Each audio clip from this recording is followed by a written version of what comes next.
Baik, bismillahirrahmanirrahim. Assalamualaikum warahmatullahi wabarakatuh.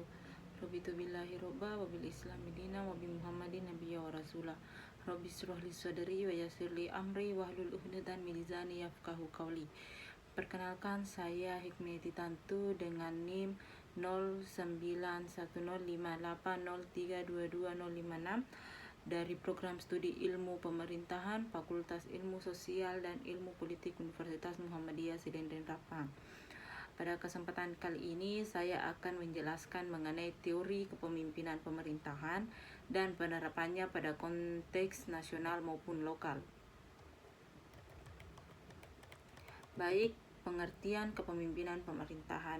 Kepemimpinan pemerintahan sendiri merupakan kemampuan seseorang pemimpin di sektor publik untuk mempengaruhi, mengarahkan, dan mengkoordinasikan masyarakat maupun aparatur agar tujuan dan pembangunan dapat tercapai.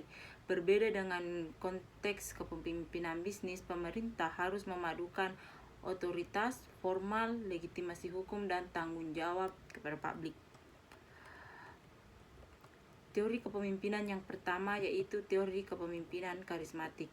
Teori ini menjelaskan bahwasanya kepemimpinan memiliki kemampuan personal yang kuat untuk mempengaruhi pengikut dalam pemerintahannya. Kepemimpinan karismatik sendiri biasanya muncul pada situasi krisis, memberikan inspirasi, visi ataupun misi yang besar dan memberikan harapan kepada masyarakatnya. Kemudian selanjutnya yaitu kepemimpinan transformasional. Teori kepemimpinan ini menjelaskan bahwasanya untuk membawa perubahan yang besar melalui visi jangka panjang, pemberdayaan aparatur, dan mendorong inovasi. Pemimpinan transformasional tidak hanya mengelola tetapi juga mentransformasi sistem agar lebih efektif, efisien, dan transparan. Kemudian selanjutnya yaitu kepemimpinan transaksional, di mana teori ini berfokus pada proses pertukaran antara pemimpin dan pengikut, seperti pemberian reward, hukuman, ataupun aturan yang jelas. Dalam birokrasi pemerintahan transaksional, gaya ini digunakan dalam sistem kepegawaian berbasis kinerja dan pengelolaan kedisiplinan aparatur sipil negara. Kemudian penerapan teori kepemimpinan ini dari segi konteks nasional. Di tingkat nasional, teori kepemimpinan transformasional sering terlihat dalam kebijakan pembangunan jangka panjang, reformasi birokrasi, dan digitalisasi pelayanan publik. Pemimpin nasional mampu membangun arah dan visi negara, menjamin stabilitas politik, dan mengelola beragam kepentingan lainnya. Sementara itu, gaya transaksional banyak diterapkan dalam hubungan pemerintah pusat dan aparatur negara, seperti tunjangan kinerja, reward, dan pengawasan internal. Kemudian penerapannya dari sisi tingkat lokal ataupun daerah. Nah, di tingkat lokal, kepemimpinan situasional dan demokratis partisipatif sangat dominan.